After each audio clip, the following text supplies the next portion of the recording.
제가 봉독하겠습니다. 오늘 아무래도 내용이 너무 많아가지고 11장이 준비가 됐는데 7장만 하겠습니다. 그러니까 반으로 잘라가지고 하도록 하겠습니다. 그래서 제가 본문을 좀 자르겠습니다. 처음에 다 제가 적기는 다 적었는데요. 자, 다 읽도록 하겠습니다. 읽는 거 뭐 시간 안 걸리니까 다 같이 읽겠습니다. 시작. 또 내가 새 하늘과 새 땅을 보니 처음 하늘과 처음 땅이 없어졌고 바다도 다시 있지 않더라. 또 내가 보매 거룩한 성 새 예루살렘이 하나님께로부터 하늘에서 내려오니 그 예비한 것이 신부가 남편을 위하여 단장한 것 같더라. 내가 들으니 보좌에서 큰 음성이 나서 가로되 보라 하나님의 장막이 사람들과 함께 있음에 하나님이 저희와 함께 거하시리니 저희는 하나님의 백성이 되고 하나님은 친히 저희와 함께 계셔서 모든 눈물을 그 눈에서 씻기심에 다시 사망이 없고 애통하는 것이나 곡하는 것이나 아픈 것이 다시 있지 아니하리니 처음 것들이 다 지나갔음 이러라.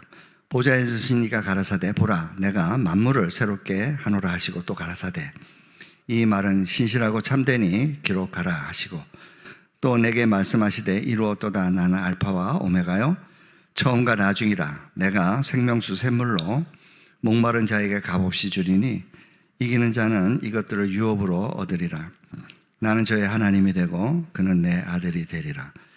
그러나 두려워하는 자들과 믿지 않은 자들과 huy악한 자들과 살인자들과 행음자들과 술객들과 우상 숭배자들과 모든 거짓말하는 자들은 불과 유황으로 타는 못에 참여하리니 이것이 둘째 사망이라. 7 대접을 가지고 마지막 7 재앙을 담은 7 천사 중 하나가 나와서 내게 말하여 가로되 이리 오라. 내가 신부 곧 어린 양의 아내를 내게 보이리라 하고 성령으로 나를 데리고 크고 높은 산으로 올라가 하나님께로부터 하늘에서 내려오는 거룩한 성 예루살렘을 보이리니 하나님의 영광이 있음에 그 성의 빛이 지극히 귀한 보석 같고 벽옥과 수정같이 맑더라. 크고 높은 성곽이 있고 12문이 있는데 문에 12 천사가 있고 그 문들 위에 이름이 썼으니 이스라엘 자손 12지파의 이름들이라.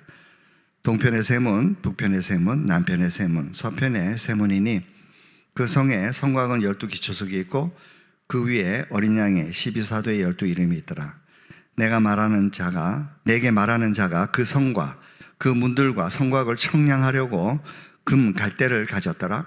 그 성은 네모가 반듯하여 장광이 같은지라 그 갈대로 그 성을 청량하니 12,000 스타디온이요 장과 광과 고가 같더라.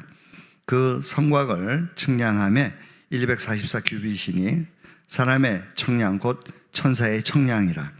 그 성곽은 벽옥으로 쌓였고 그 성은 정금인데 맑은 유리 같더라. 그 성의 성곽의 기초석은 각색 보석으로 꾸몄는데 첫째 기초석은 벽옥이요 둘째는 남보석이요 셋째는 옥수요 넷째는 녹보석이요 다섯째는 홍만우요 여섯째는 홍보석이요 일곱째는 황옥이요 여덟째는 녹옥이요 아홉째는 담황옥이요 열째는 비치옥이요 11번째는 청옥이요 12번째는 자정이라. 그 12문의 12진주니 문마다 한 진주요 성의 길은 맑은 유리 같은 정금이더라. 성 안의 성전을 내가 보지 못하였으니 이는 주 하나님 곧 전능하신 이의 및 어린 양이 그 성전이심이라. 그 성은 해나 달의 비침이 쓸데없으니 이는 하나님의 영광이 비치고 어린 양이 그 등이 되심이라. 만국이 그 빛 가운데로 다니고 땅의 왕들이 자기 영광을 가지고 그리로 들어오리라. 성문들을 낮에 도무지 닫지 아니하리니 거기는 밤이 없음이라. 사람들이 만국의 영광과 존귀를 가지고 그리로 들어오겠고 무엇이든지 속된 것이나 가증한 일 또는 거짓말하는 자는 결코 그리로 들어오지 못하되 오직 어린 양의 생명책에 기록된 자들 뿐이라. 아멘. 오늘 말씀 제목은 성령을 받고 이기는 자가 되어 거룩한 성 예루살렘에 들어가라 라는 그러한 제목으로 21장 전주에 이어서 말씀이 이어나가도록 하겠습니다.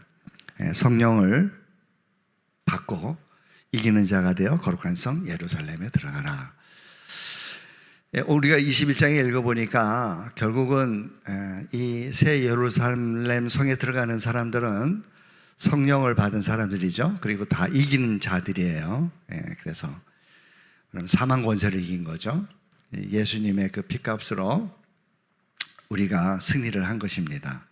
성령의 인도하심을 따라 우리가 순종함으로 말미암아 결국은 이긴 자가 된 것이죠. 그래서 어떻게 보면은 마귀도 이기고, 그죠? 사탄 권세도 이기고, 그리고 죽음도 이기고, 그래서 이기는 자가 되어 성령의 그 은혜 가운데에서 그 승리자가 되어서 하나님과 함께 영원한 그 약속의 그 시간들을, 그 축복된 시간들을 우리는 함께 누리게 되는 것이죠.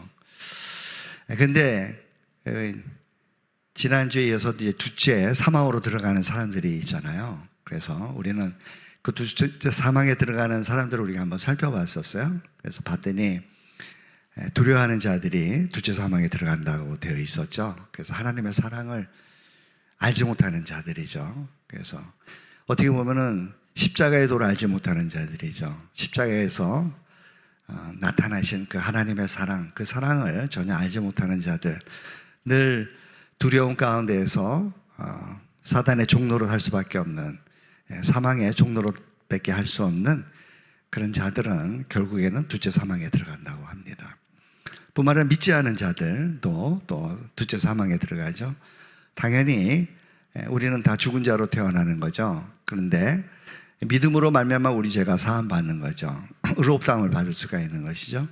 그런데 믿지 않기 때문에 결코 죄 사함을 받지 못하고, 그래서 새하늘 새 땅, 새 예루살렘 성에 들어가지 못하는 거죠. 그 다음에 이제 흉악한 자들, 당연히 흉악한 자들은 무늬만 기독교인들이에요. 그래서 어떻게 보면은 자기가 거짓 선지자도 모르고 성도들도 그 거짓 선지자의 거짓된 그 진리들을 그대로 수용함으로 말미암아 그 거짓 사람들도 자기도 천국에 못 들어가고 또 함께한 그 사람들도 또 천국에 못 들어가게 하는 그런 비참한, 그러한 열심히 노력을 했지만은 어떻게 보면 불 가운데 지옥으로 들어가는 그러한 자들이 바로 그게 흉악한 자들이다라고 우리가 살펴봤습니다. 근데 사실 또 이어서 5 종류의 사람들이 이어서 나와요. 그래서 그 5 종류의 사람들은 보면 살인하는 자들이 나오고요. 그 다음에 또 행음하는 자들이 나오고, 복술하는 자, 거짓말하는 자, 우상숭배하는 자들, 이렇게 5명이 또 둘째 사망에 들어가는 거예요. 지난주에 우리가 참 하나님 속을 무던히 섞인 사람 2사람 되라 그러면 구약에서는 다윗이고 신약에서는 베드로라고 그렇게 말씀을 드렸잖아요. 근데 어저께 저희 집사람이 물어보더라고요. 다윗은 왜 마음에 합한 자인데 그렇게 하나님 속을 썩이는 사로 그렇게 당신이 설교 시간에 얘기를 했냐고 그렇게 물었어요. 그래서 제가 이거 오늘 설교할 건데 이 내용을 스포일 시키는구나 라고 시켜가지고 생각을 하고, 그래서 이제 이야기를 해줬는데 따시더라고요. 이제 그 다윗을 변호하는 거죠. 다윗이 그렇게 좋은 사람인데 얼마나 훈련을 많이 받고 마음에 합한 자고 여러 가지 얘기를 하는데, 그래서 제가 대충 설명을 했습니다. 그래서 오늘 그 내용을 하죠. 사실 이 5가지가 다 들어가요. 이 다윗은 어떻게 보면은 다윗은 정말 하나님께서 훈련을 많이 시켰죠. 특별히 좋은 왕이 되도록 하기 위해서 사울 왕 밑에서 엄청난 훈련을 받았잖아요. 그래서 늘 쫓겨다니면서도 훈련을 받고 정말 하나님의 절대 주권에 대해서 늘 순종하면서 하나님이 반드시 사울을 처치할 것이다 라는 그러한 생각으로 절대로 자기가 그 사울을 해하려 하지 않고 끝끝내 자기는 그 훈련을 잘 이겨냈던 그러한 인물입니다. 너무나 겸손했죠. 근데 사무엘 하야에 들어오면서 헤브론에서 이제 그 유다 지파의 왕으로 지도자로 등극이 되고, 또 어떻게 보면 이스라엘이라고 할 수 있는 사울의 아들 이스보셋의 그 아브넬이라는 장군이 또 그 북이스라엘, 북자를 붙이면 곤란하지만 어쨌든 북자로 붙일게요. 남유다와 북이스라엘. 나중에 가서 찢어지면은 벌써 그때 사울 때 어떻게 보면 그렇게 둘로 나눠졌었죠.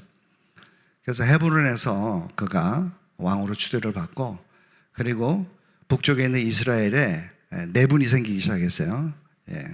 아브넬 장군과 사울의 아들 이스보셋 간에 암투가 벌어지고, 그리고 아브넬이 이스보셋을 배반하고 다윗에 붙게 됩니다. 그러면서 다윗은 점점 타락하기 시작해요. 성경에는 굉장히 그 내용들이 숨어 있는데 끔찍할 정도로 타락해가는 것을 볼 수가 있습니다. 그 타락의 결과가 결국은 우리아의 아내 밧세바를 그렇게 범하게 되는 그런 결과로 치달아가는 것을 볼 수가 있습니다. 어쨌든 그 내용들을 우리가 살펴보면서 오늘날 우리에게 주어지는 그 도전들, 사단의 유혹들, 그게 어떤 식으로 우리에게 다가오는지, 왜 다윗의 그 죄가 그렇게 나타날 수밖에 없었는지, 그 훌륭하는 그 마음에 합한 자라고 여겨졌던 그 다윗이 그런 끔찍한 죄를 짓고 그 죄의 결과로 말하면 평생을 고통스럽게 살았던 것이죠. 다윗은 죄사함을 받았어요. 그렇지만 죄의 결과는 지울 수가 없었죠. 왜냐하면 이미 늦었던 거죠.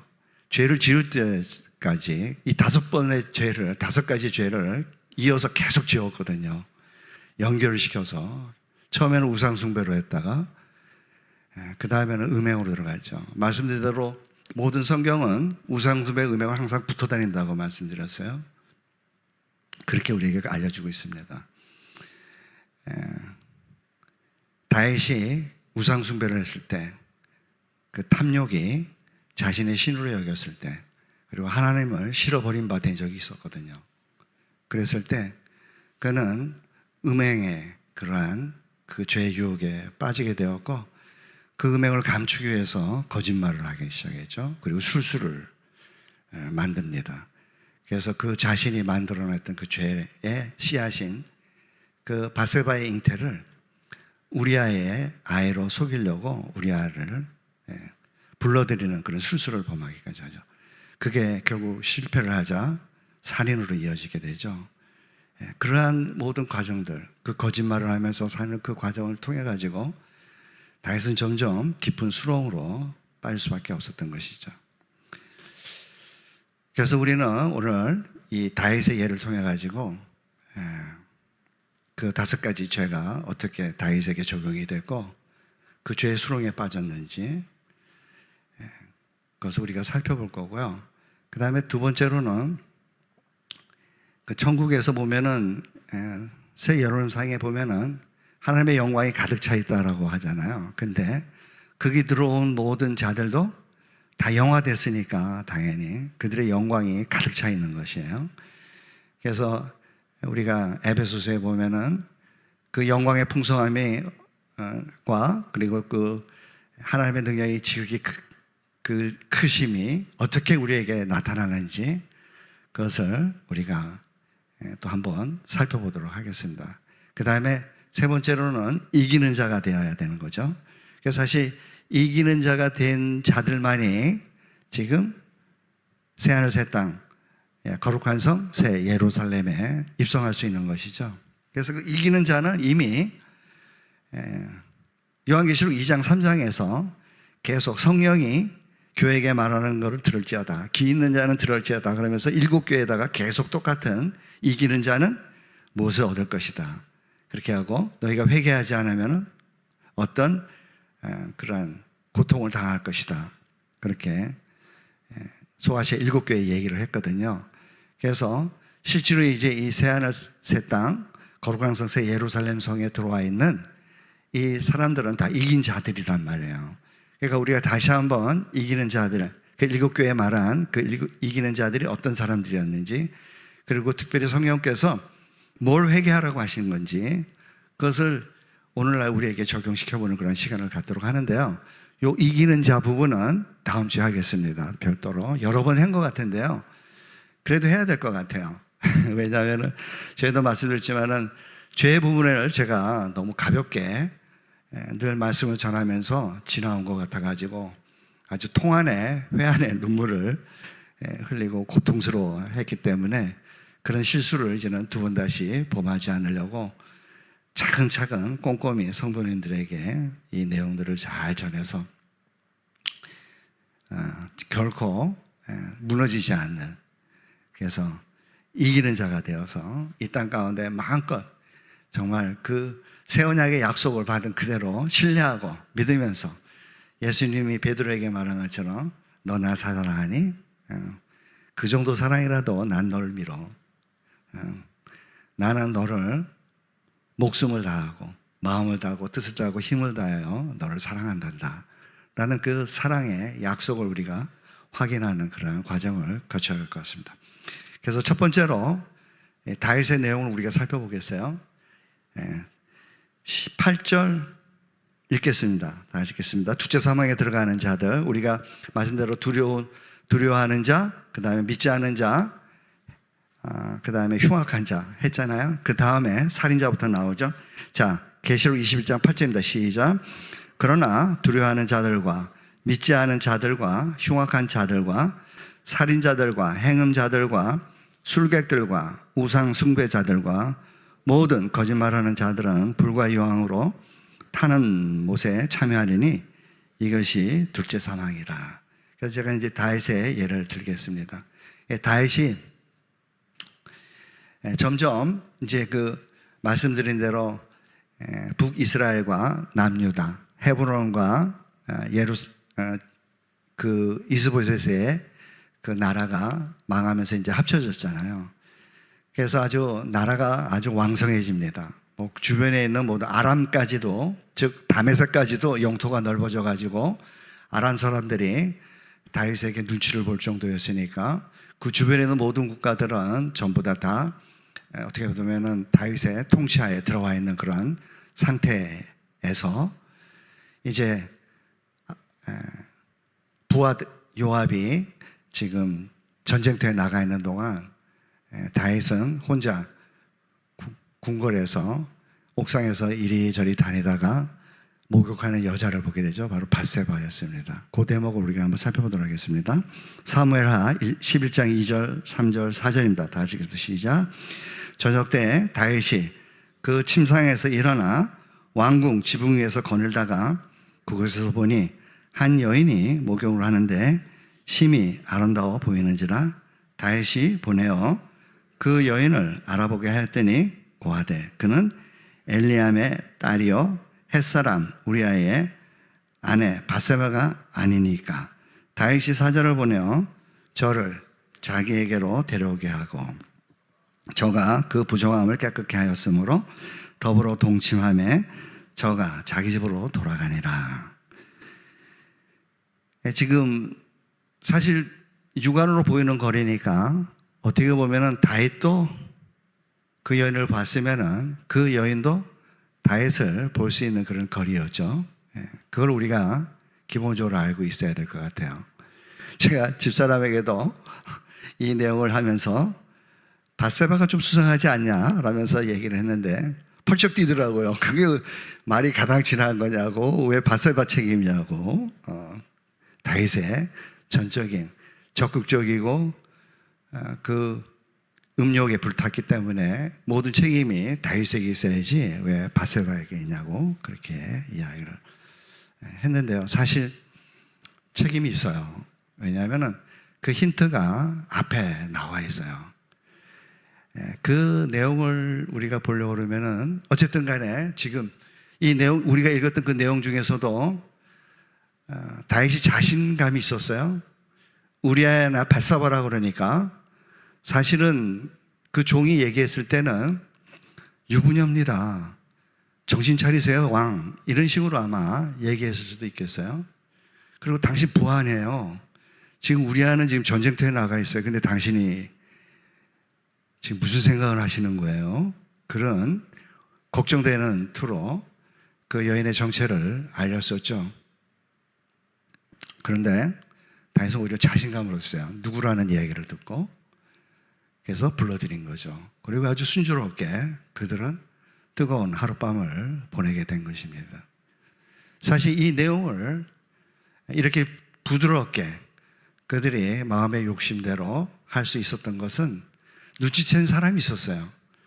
그 눈치챈 사람이 누구냐면은 바로 다윗의 첫 아내 미갈이었습니다. 사울의 딸이었죠.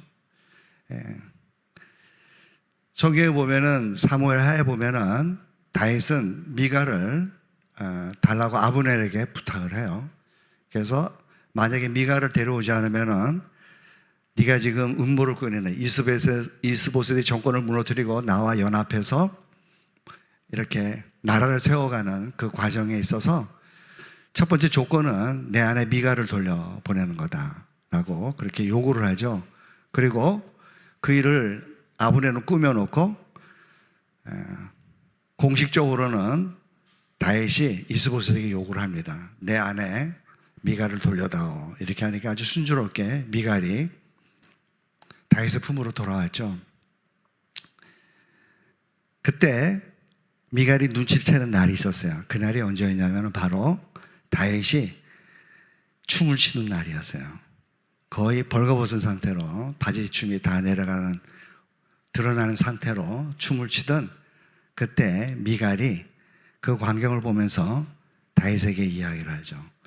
근데 그 전에 지금 이 다윗의 타락이 어떻게 시작됐는지를 알려면은 그 법궤가 들어오는 날 그 법궤가 어떻게 들어오게 되는지를 우리는 자세히 살펴봐야 돼요.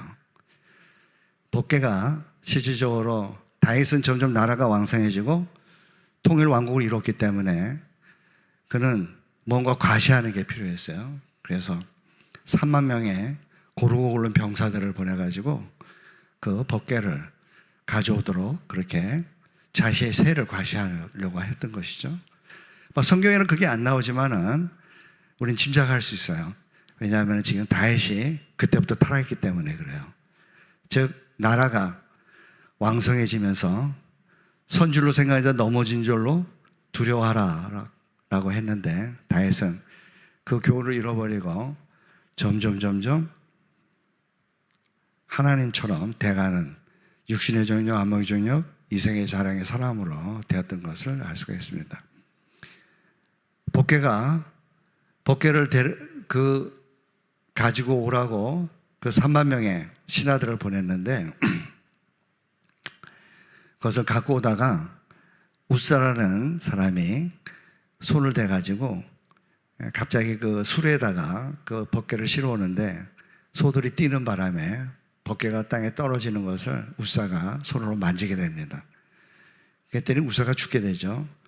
그 멋있고 화려한 그 행사는 완전히 망가져 버렸어요. 그때 다윗이 뭐라고 되냐면은 하나님께 분노하였다라고 그렇게 표현이 되어 있습니다.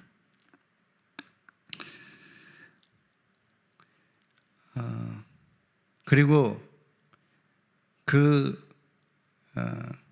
오벳 아돔의 집으로 그 법궤는 그쪽으로 당분간 맡겨지게 되죠. 왜냐하면은 정내미가 뚝 떨어진 거예요. 다윗은. 그래서 오벳 에돔의 가드 사람 오벳 에돔의 집에다가 그 법궤를 맡겼는데 시간이 이제 3개월이 지났어요. 근데 신하 하나가 와서 이야기를 하는 거예요.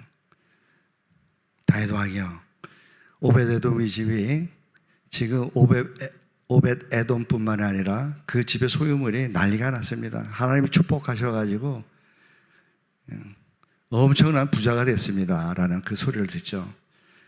그때 다윗이 그 얘기를 듣고 그렇다면 갖고 와야지, 내가 내 궁전에다 놔둬야지, 내가 소유해야지, 그 마음으로 다시 아주 정성을 다해서 이제는 오벳 에돔 집에 갈 때 메고 갔거든요. 다윗이 직접 오벳 에돔 집에 가서 자기도 참여해서 메고 처음 조금은 메고 나왔던 것을 알 수가 있어요. 그렇게 기록이 돼 있어요. 그리고 다른 사람들에게 메게 하고 그는 앞장서 가지고 의기양양하게 모든 사람들에게 과시하면서 춤을 추면서 그 풍악을 울리는 거죠. 예. 사실 제가 어느 이렇게 찬양하는 거를 보면요, 국거리 장단 같은 그런 게 느껴질 때가 있어요. 죄 가운데서 찬양을 들을 때 그 혐오스러움이 이렇게 그 화면을 통해서 드러나는 거죠. 아마 하나님 보시기에 다윗이 앞에서 춤추면서 나왔던 그 장면은 하나님 보시기에 참으로 한심하고 마음 아팠던 그런 광경이라고 생각을 합니다. 근데 더더욱 추악스러웠던 것은 다윗이 어떤 신하의 여종 앞에서 흔들어대면서 자기 몸을 보였다는 거예요. 그것이 누구에게 잡혔냐면 미갈의 눈에 딱 잡힌 거예요.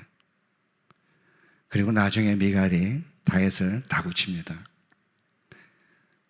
그리고 다윗은 그 얘기를 들으면서 내가 네 아버지의 집에 하나님께서 네 아버지의 집과 모든 재물들을 그리고 이스라엘의 주권을 나에게 다 넘겼다.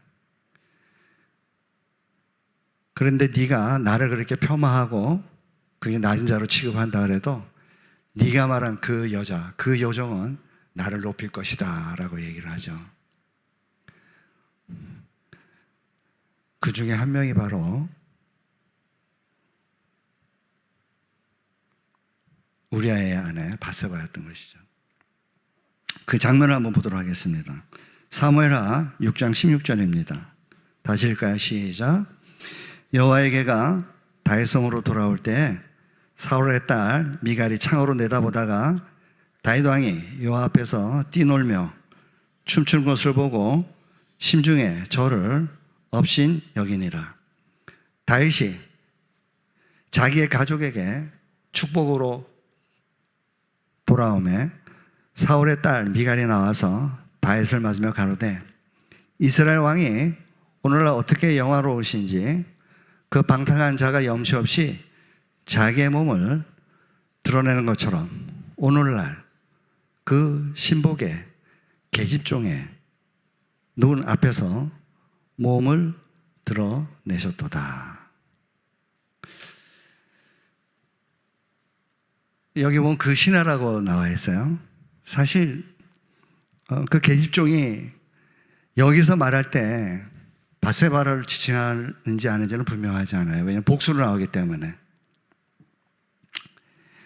그러니까 당시 신하의 여종들, 지금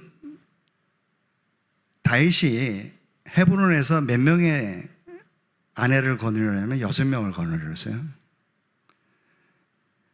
그리고 통일왕국을 이루면서 미갈을 데려왔죠. 7이에요. 근데 예루살렘에서 몇 명을 더 아내를 구하냐면 11명을 더 구한 것을 볼 수가 있어요.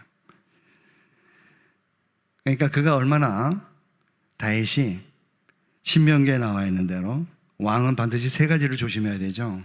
말을 조심하고 아내를 많이 둬서 안 되고 말을 많이 가지면 안 되고 달리는 말이에요. 말을 많이 가지면 안 되고 아내를 많이 가지면 안 되고 금은보화를 많이 가지면 안 되는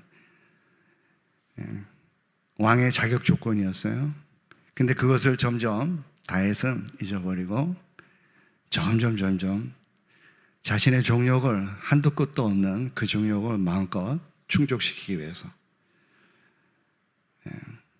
여인들을 물색하기 시작한 거예요. 그 당시 분위기는 다윗의 눈에만 들면은 잘하면은 뭐가 되죠? 왕비가 되는 거죠. 팔자 고치는 거예요. 그런 나라 전체가 부강한 것처럼 하나님의 축복 가운데 있는 것처럼 보이지만은 실제로 사단은 음모를 꾸미고 있었던 거예요. 그게 사단의 음모인지 아닌지는 나중에 나단 선지자가 와서 그런 얘기를 합니다. 당신이 이 모든 것을 일으키로 만들었기 때문에 원수의 조롱거리가 됐다고, 원수의 회방거리가 됐다고.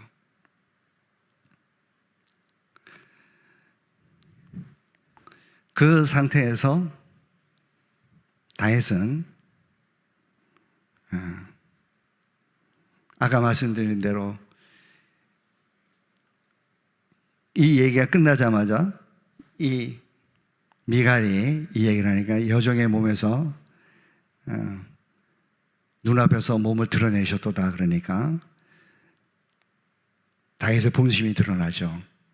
여기서 제가 안 적었지만은 21절, 22절에 보면은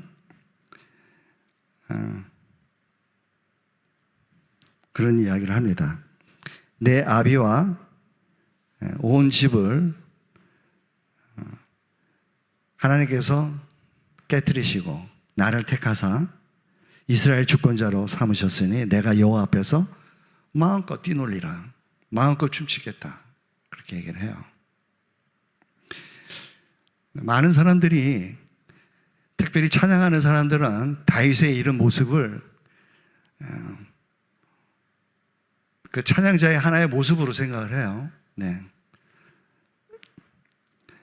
맞아요. 그렇게 우리는 마음을 다해서 힘을 다해서 모든 온 정신을 다해서 하나님을 찬양해야 되는데, 다윗이 찬양했던 것은 우상이었죠. 마치 출애굽기에서 그 모세가 시내산에 가서 하나님께 십계명, 어떻게 복궤에 들어가는 십계명이 법궤 안에 들어가 있잖아요. 그 십계명을 받아가지고 내려올 때 아론은 이스라엘 백성과 금송아지로 춤추고 뛰고 놀았죠. 우상으로 섬기기 시작한 거죠. 그리고 모세가 왔을 때 그때 뭐라고 얘기를 하냐면은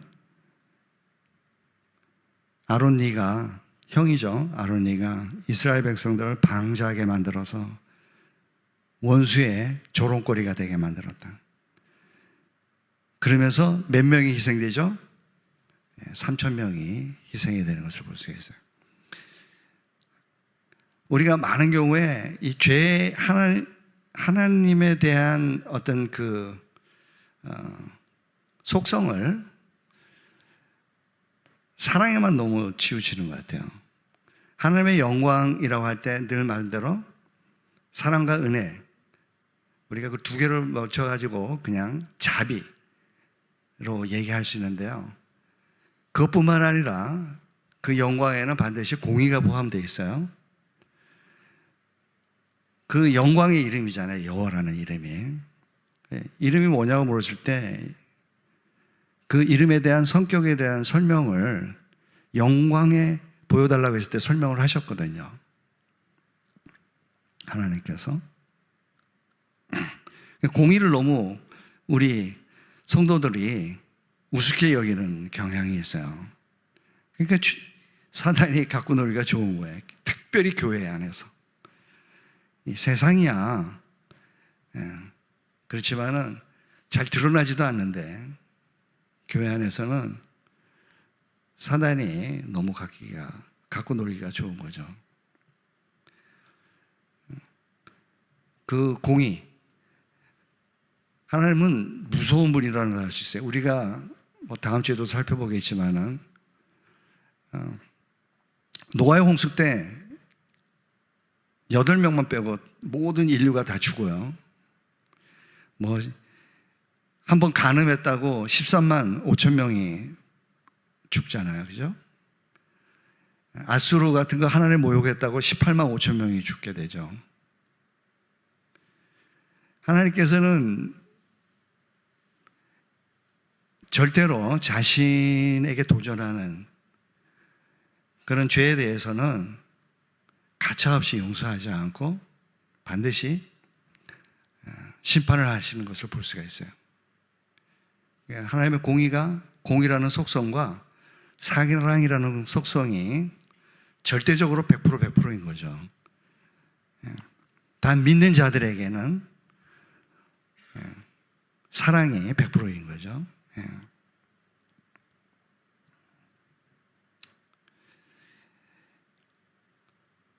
그 공의 앞에서 다윗은 자신의 아들을 잃어버려야만 되는 거죠. 보니까 다윗이 그 다음에 그런 타락한 상태에서 점점 일이 복잡하게 꼬여가는 상태에서 그는 하나님 앞에 나왔어야 돼요. 회개했어야만 되죠. 거기에서. 근데 문제가 생긴 게 뭐냐면 아이가 배는 바람에, 밧세바가 아이가 뱄다고 말하는 바람에 문제가 심각하게 됐어요. 거기서도 백성들 앞에서 자신의 죄를 고백하고, 사실 보면은 우리아가 왔을 때 우리아가 다 알았어요. 왜냐면 그 전부터 다윗파가 있고 요압파가 있었거든요. 근데 우리아가 표현할 때 다윗에게는 우리 왕이라고 표현하지만은, 나의 왕이라고 다윗을 표현하지만은 나의 주는 요압을 표현해요. 그러니까 그 과도기의 그 나라에 형성되는데 모든 세력들이 얽혀 있는 거죠. 다윗도 요압을 무시를 못하고 요압을 품어야만 했어요. 요압이 때로는 다윗이 자기를 건들지 못할 것을 알고 아주 다윗을 공경에 몰아넣는 그런 일도 했어요. 왜냐하면 아브넬을, 즉 북이스라엘의 장군 아브넬하고 다윗하고 서로 합치기로 이렇게 마음을 먹었는데 요압이 아브넬을 암살을 하기 때문에 그렇죠. 그것 때문에 다윗이 입장이 굉장히 곤란해졌어요. 그래서 그것을 자기가 그 누명을 쓰지 않기 위해서, 자기가 죽이지 않았다는 것을 증명하기 위해서 엄청나게 많은 사람들에게 자신을, 이 일에는 관련이 없고 내가 죽이지 않았다는 것을 많은 이스라엘 사람들에게 알려주만 했었어요. 어쨌든 우리아는 알게 된 거죠.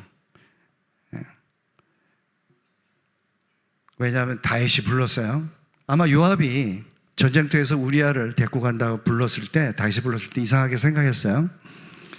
우리아도 이상하게 생각했겠죠. 올라와서 보니까 그 신복들, 요압의 신복들이 네피셜이라고 그러죠. 요거는 네피셜인데요, 충분히 근거가 있는 네피셜이에요. 왜냐하면 다윗파들이, 다윗이 왔다 갔다 했을 때, 즉 아브넬이 요압에 의해서 살해됐을 때 누가 알려주냐면 요압의 신복들이 알려주거든요. 아니, 요압의 신복이 아니라 다윗의 신복들이. 그래서 그 사실을 알게 돼요. 그것처럼 궁정에서는 그런 비밀이 없는 거예요. 사실은 숨겨온 것이 장차 알려지지 않을 것이 없는 것처럼 비밀이 없는 거죠. 우리아가 왔을 때 우리아는 그런 부정한 일이 있었다는 것을 어느 정도 눈치를 채고 밧세바의 품으로 돌아가지 않았어요. 그냥 궁정에서 하룻밤을 지냅니다. 진탕망탕 취하고 말았죠. 그리고 다윗이 묻습니다. 그것도 신복이 와서 알려요. 우리아가 집으로 안 돌아갔어요. 그러니까 다윗이 우리아에게 묻습니다. 왜 안 들어가냐. 그랬더니 아주 가슴에 사무치는 이야기를 꺼내죠. 왕의 부하들과 내주의 부하들이 지금 전쟁터에 있는데 내가 어떻게 아내 품에 들어가겠습니까? 왕의 사신과 혼외 가르쳐 내가 맹세하는데 나 결코 안 들어가겠습니다. 그러자 다윗은 막막한 거예요. 그래서 그냥 하룻밤을 보내고, 그래서 이틀을 보내요. 그 다음에 다윗이 생각한 것은 술수를 부리는 거죠. 잔뜩 취하게 하면은 이 녀석이 그래도 밧세바의 품으로 돌아갈 거다라고 생각을 하고 잔뜩 취하게 만들어내도 불구하고 우리아는 끝내 거절을 합니다. 안 들어가고 밤을 예루살렘 성에서 지내게 되죠. 그런 다음에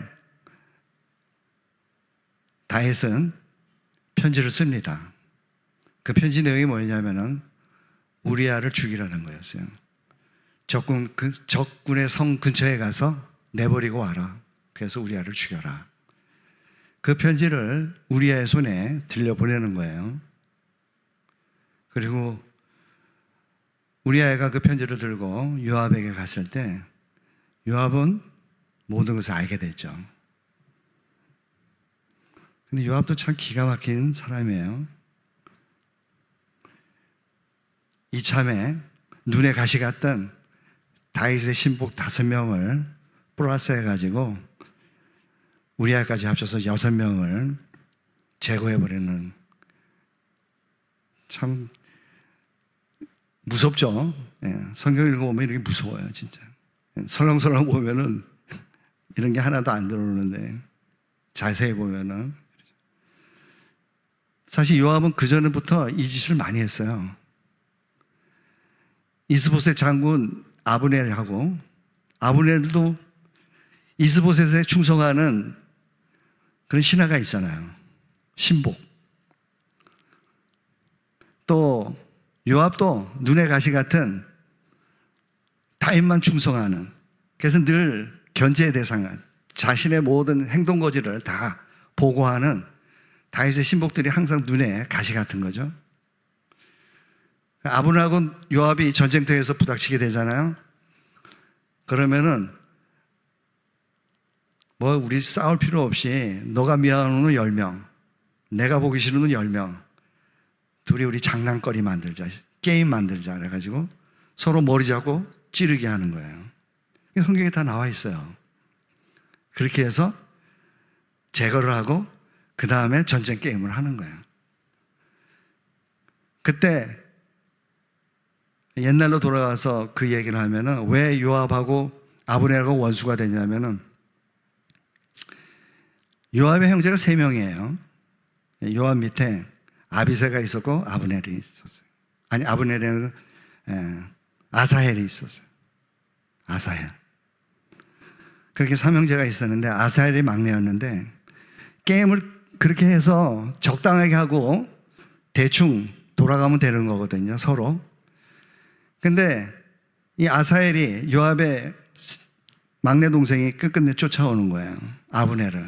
그러니까 아브넬이 부탁을 해요. 야, 너 나하고 싸워서 뭐하냐?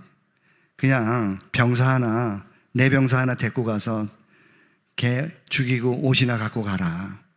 내가 너 죽이면은 네 형 요압을 내가 어떻게 보냐? 근데도 끝끝내 아사헬이 아브넬을 쫓아옵니다. 할 수 없이 아브넬이 아사헬을 죽이죠. 그래서 요압은 자기 동생 원수를 갚으려고 아브넬을 그렇게 원수가 된 거예요.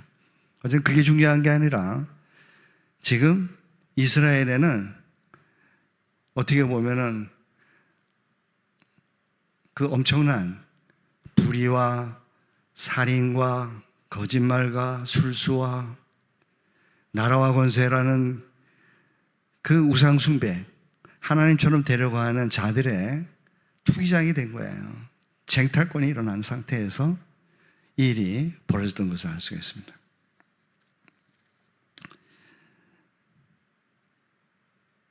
야고보서 1장 15절입니다. 다시 읽까요? 시작. 욕심이 잉태한 즉 죄를 낳고 죄가 장성한 즉 사망을 낳느니라. 이 죄에는 항상 사망이 따라붙는 것을 아시세요?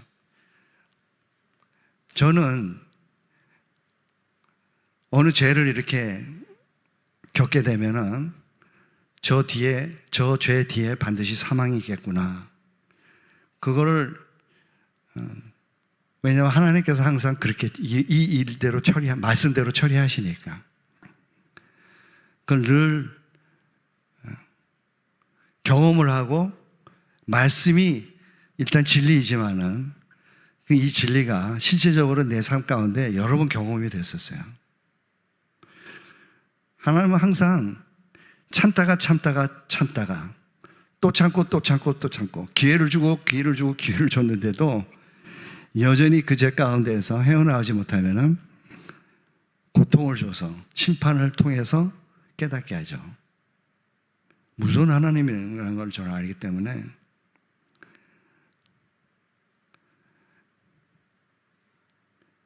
죄의 삭은 사망인 것이죠. 죄가 장성한 즉 욕심이 잉태되고 즉 우상숭배죠. 탐심이 생기게 되면은 반드시 죄로 이어게 돼요. 여러 가지 종류죠. 그 탐심도 여러 가지 종류가 있으니까. 그리고 그 죄가 장성한 즉 결국은 사망을 낳는 것을 볼 수가 있습니다. 사무엘하 11장 14절에서 17절입니다. 지금 다윗이 편지를 써서 우리에게 요압에게 보내는 장면입니다. 시작.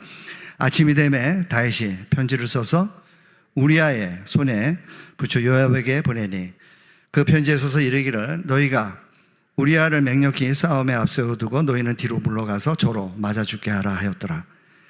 요압이 그 성을 살펴 용사들의 있는 줄을 아는 그곳에 우리아를 두니 성 사람들이 나서 아람 사람들이죠. 성 사람들이 나와서 요압으로 더불어 싸울 때 다윗의 신복 중 몇 사람이 엎드러지고 햇사람 우리아도 죽으니라.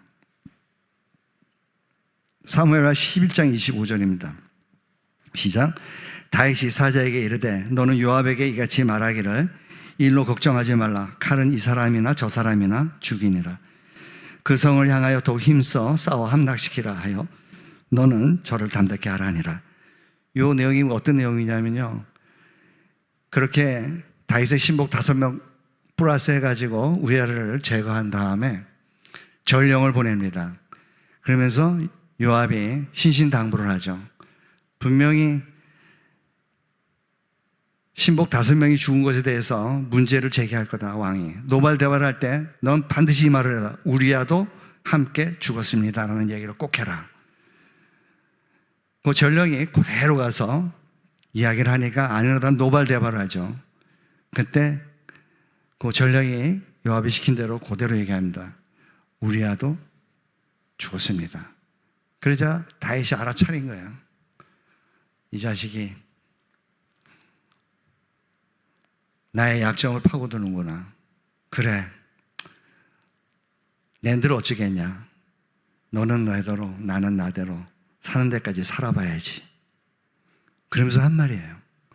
칼은 이 사람도 죽이고 저 사람도 죽인다. 진짜 다윗이 악하지 않아요? 이런 악한 게 나올 수가 있겠어요? 근데 사실은 이 다윗의 이 마음은 우리의 마음이에요. 제 마음이고 여러분들의 마음이에요. 상황이 안 만들어서 그렇지 우리는 원래 마음의 욕심을 따라 살 수밖에 없는 진노의 자녀들이란 말이에요. 운 좋게 상황이 안 드러나서 다윗은 지금 이 성경책에 그 죄가 다 드러났기 때문에 우리가 지금 내가 말한 대로 참 나쁜 놈이고 라고 얘기할 수 있지만은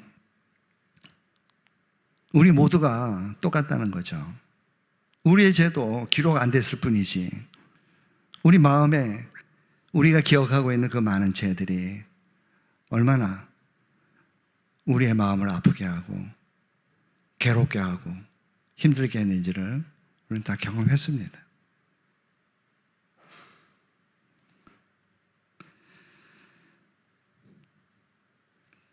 그 이야기하는 장면 볼까요? 사무엘 11장 25절입니다. 26절 시작.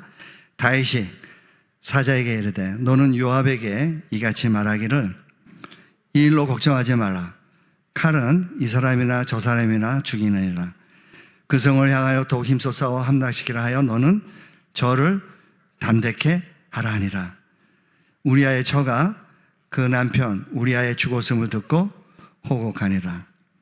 그 장사를 마침에 다윗이 보내어 저를 궁으로 데려오니 저가 그 처가 되어 아들을 낳으니라. 다윗의 소위가 여호와 보시기에 악하였더라.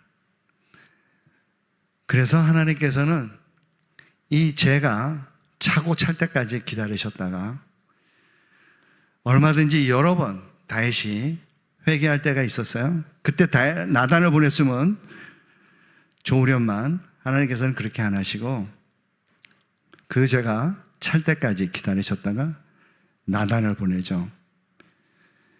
나단이 아주 멋있는 이야기를 합니다. 저도 참 나단처럼 이렇게 그 다윗을 바로 그 죄를 인식시키고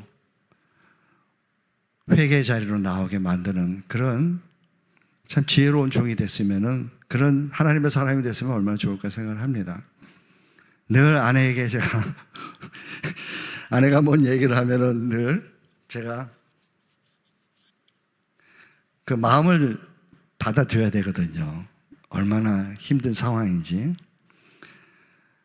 그걸 보도마주기를 원해서 이야기를 하는 건데, 그때마다 저는 항상 진리만 얘기하는 거죠. 그냥.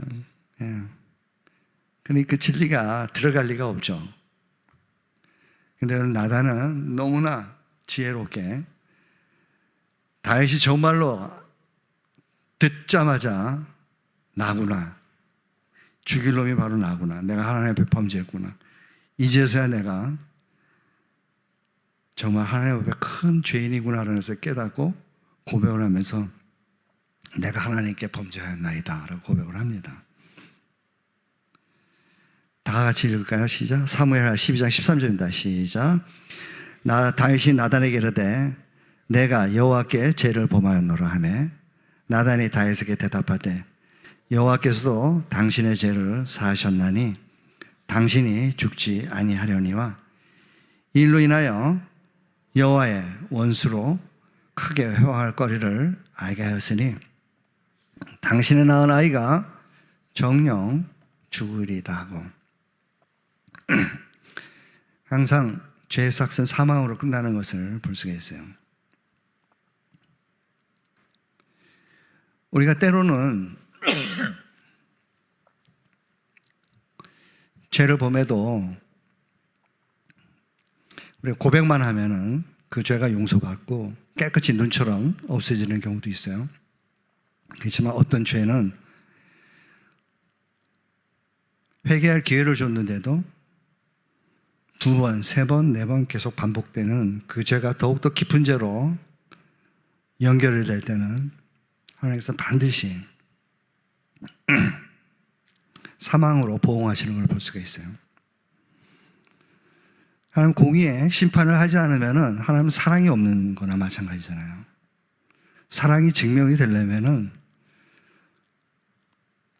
당신이 사랑하는 자들을 괴롭히는 자를 당연히 공의로 다스려 줘야지. 그게 제대로 사랑하는 거지. 사랑하는 자 따로 있는데 그 사랑하는 자를 계속 괴롭히고 모욕 주고 하는데 니들끼리 알아서 해라. 그건 사랑이 아니죠. 하나님의 성품이 아니죠. 그렇기 때문에 하나님은 반드시 하나님의 공의로 다스리는 것을 볼 수가 있어요. 제가 찬양을 늘 요새 찬양의 은혜를 받아가지고 날 거의 찬양을 이렇게 입에 달고 살고 그렇습니다. 등산을 가도 제가 찬양을 외우면서 따라 부르면서 다니고 하는데요. 찬양에 보면은 회개의 찬양이 너무 없는 걸 제가 알겠어요. 하나님의 사랑, 하나님의 자비하심, 그렇게 용서해 주는 건 있어요. 근데 회개는 없어요. 제가 얘기하는 회개는 돌이키는 거거든요. 자신이 지금 저질러 놓은 그 상태에서 회개는 가다가 뒤돌아가는 거예요. 반대 방향으로 가는 거거든요. 싹 정리를 하는 거거든요. 근데 그런 찬양이 아무리 찾아도 없어요. 오늘날 교회에서 이 회개에 대해서 포인트를 주지 않으면은 계속해서 그런 이러한 어려움들이 반복되지 않을까 그런 우려가 되는 거죠. 회개를 통해서 우리는 죄사함을 받습니다. 그렇잖아요, 그죠? 회개하고 믿는 거잖아요. 회개하고 예수님의 보혈이 나를 정결케 했다는 걸 믿는 거예요. 그 회개에는 당연히 자신의 죄를 인정하는 거죠. 그렇지만 의지가 들어가야 돼요. 내 죄를 인정할 때는 이성이 들어가요. 진리가 있어야 되니까. 예? 그 진리에 비춰서 이거 죄구나. 그걸 인식을 하고 다윗처럼 내가 여호와께 죄를 저질렀습니다. 그 진리를 지금 나단이 와서 얘기를 했거든요. 양이 있었는데 가난한 자가 있고 부한 자가 있었는데 그 부한 자는 양이 엄청 많고 가난한 자는 양 한 마리 따있는데 딸처럼 귀하게 기르고 했는데 행인이 왔다는 거예요. 행인이 나그네가 왔어. 정욕이 찾아온 거죠. 정욕이. 그 정욕을 자기 와이프한테 풀어야지. 응? 하나님께서 줬잖아요. 그 문제에 대해서. 근데 왜 남의 귀한 어린 양을 남의 마누라를 건드리냐 말이에요.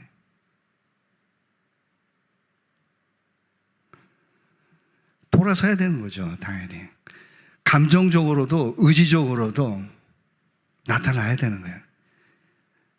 상한 심령이 되는 건 너무 당연하죠.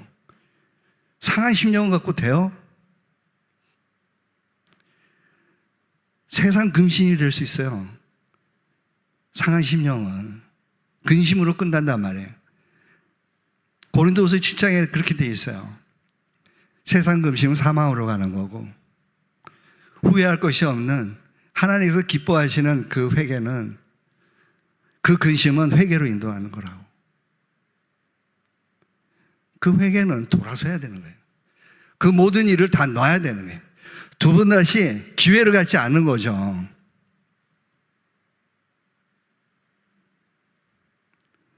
이성과 의지와 그리고 상한 심령이 되고 그 다음에 믿는 거예요. 예수님의 보혈이 나를 정결케 한다. 얼마든지 주장할 수 있어요.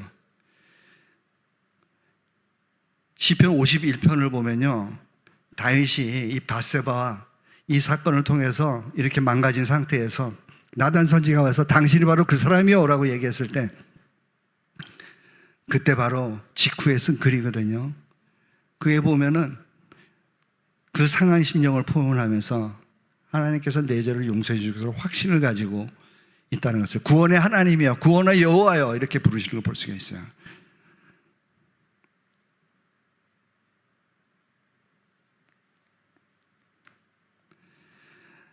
이 다윗에 있던 이 내용이 요한계시록 마지막에 가서 살인과 복술과 음행과 도둑질 이 내용이 나오지만은 사실 이 이야기는 소돔과 고모라에서 있었던 이야기고, 그리고 요한계시록 9장에 인간 3분의 1, 인류의 3분의 1, 60억이면 20억이 죽어나가는 거죠. 그때도 이 죄악 때문에 사람들이 죽는데도 사람들은 회개하지 않더라라고 우리에게 알려주고 있습니다. 다 같이 읽을까요? 요한계시록 9장 18절 20절입니다. 시작. 이 세상 이 새 재앙 곧 저희 입에서 나오는 불과 연기와 유황을 인하여 사람 3분의 1이 죽임을 당하니라. 이 말들의 힘은 그 입과 그 꼬리에 있으니 그 꼬리는 뱀 같고 그 꼬리에 머리가 있어 이것으로 해하더라. 이 재앙에 죽지 않고 남은 사람들은 그 손으로 행하는 일을 회개치 아니하고 오히려 여러 귀신과 또는 보거나 듣거나 다니거나 하지 못하는 금은 동과 목석의 우상에게 절하고 또 그 살인과 복술과 음행과 도적질을 회개치 아니하더라.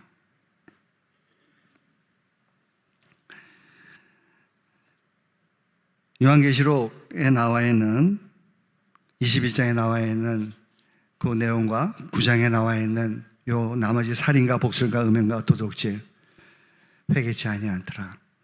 이게 바로 둘째 사망으로 들어가는 그런 길이라는 것을 우리에게 알려주고 있습니다.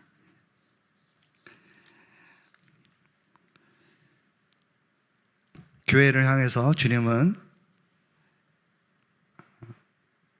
이기는 자가 되라고 말씀하시죠. 우리 다음 주에 살펴보겠지만은 우리는 이 죄악들을 반드시 이겨야만 될 것 같아요. 우리가 성도가 돼가지고 마치 우리가 무슨 죄를 지어도 되는 라이센스가 있는 것처럼 이런 죄들을 가벼이 여긴다면은, 그리고 전혀 경각심을 갖고 주의하지 않는다면은, 자신의 마음을 지키지 않는다면은 다윗이 넘어지는데 우리라고 안 넘어지고 배기겠습니까? 꼭 승리하는 저와 여러분이 되시기를 예수님으로 축원합니다. 기도하겠습니다.